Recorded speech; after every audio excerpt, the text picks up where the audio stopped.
A very good day to you. I'm Hank Gross, MidHudsonNews.com. It's Friday, May 26th. The news today brought to you by the Galleria at Crystal Run. The legislative session in Albany ends June 8th, and rallies conducted in Kingston and Hudson yesterday addressed the need for more equitable housing, which was left out of the budget passed earlier this spring.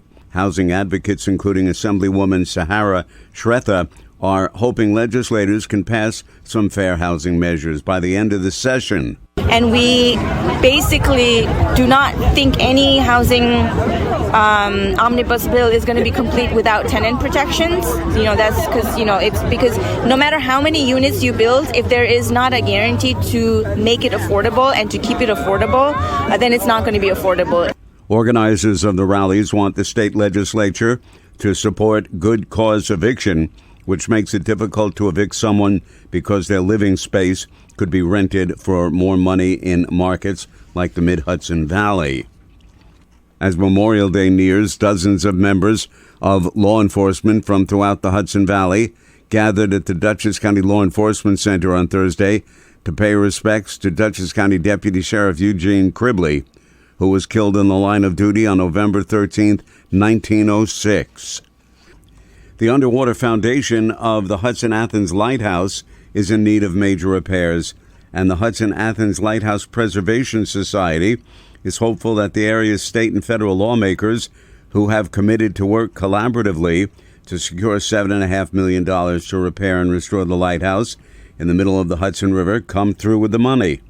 The organization said if work does not start soon to repair the foundation, engineers forecast that within 5 years, the building will likely begin to tilt toward collapse. Police are investigating a serious crash between a motorcycle and a car on westbound Interstate 84 at the Thruway interchange in the town of Newburgh. The accident occurred around noon yesterday. Police on the scene confirmed the motorcyclist was rushed to the hospital unconscious. There were no other injuries. One lane of traffic was closed while police conducted their investigation. More news right after this. Find over 100 retailers allowing you to spend hours shopping safely at the Galleria at Crystal Run. Enjoy the big brands and the diverse selection of family-owned stores all in one location. The Galleria at Crystal Run offers dining options for everyone with Fuji 110 Grill, Allen's Mediterranean Grill, and Peru Cuisine. Discover the Mid-Hudson Valley's premier shopping, dining, and entertainment destination, the Galleria at Crystal Run. For more information, follow us on Instagram, Facebook, or visit GalleriaCrystalRun.com.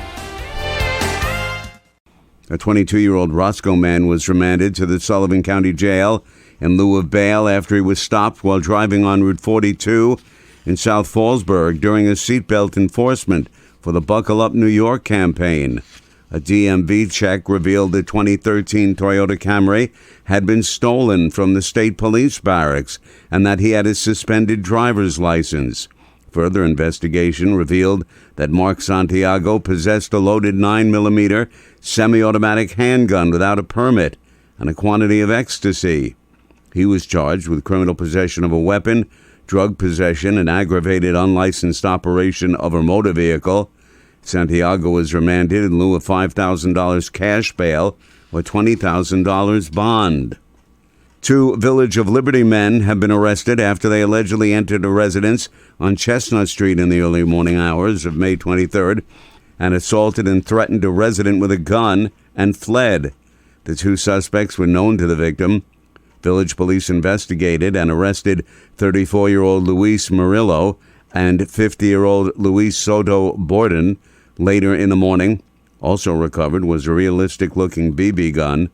Murillo was charged with 1 count of burglary and 2 counts of assault. Soto Borden was charged with 2 counts of burglary, criminal possession of a weapon, menacing, and assault. Both were remanded to the county jail in lieu of bail. 1 year ago, a mama bear and her 3 cubs emerged from the woods on Gould Place in the Cronomer Valley section of the town of Newburgh. The 3 cubs climbed a tree in the backyard of Christine Fury's home. With the warmer weather, they're back again, 1 year bigger and still looking for something to eat. Fury almost came face to face with the mother on her deck. What was really funny about yesterday was how quiet they were, like that she was able to just come up those stairs behind me. I never heard her, and quiet as a mouse, too. And it was very, I mean, once it was over, it was kind of cool, but when it happened, it wasn't. Last spring, when the cubs climbed a tree, Fury said the mama circled her house until they came down, and she lumbered away with her children in tow. I'm Hank Gross, MidHudsonNews.com. The news today brought to you by the Galleria at Crystal Run.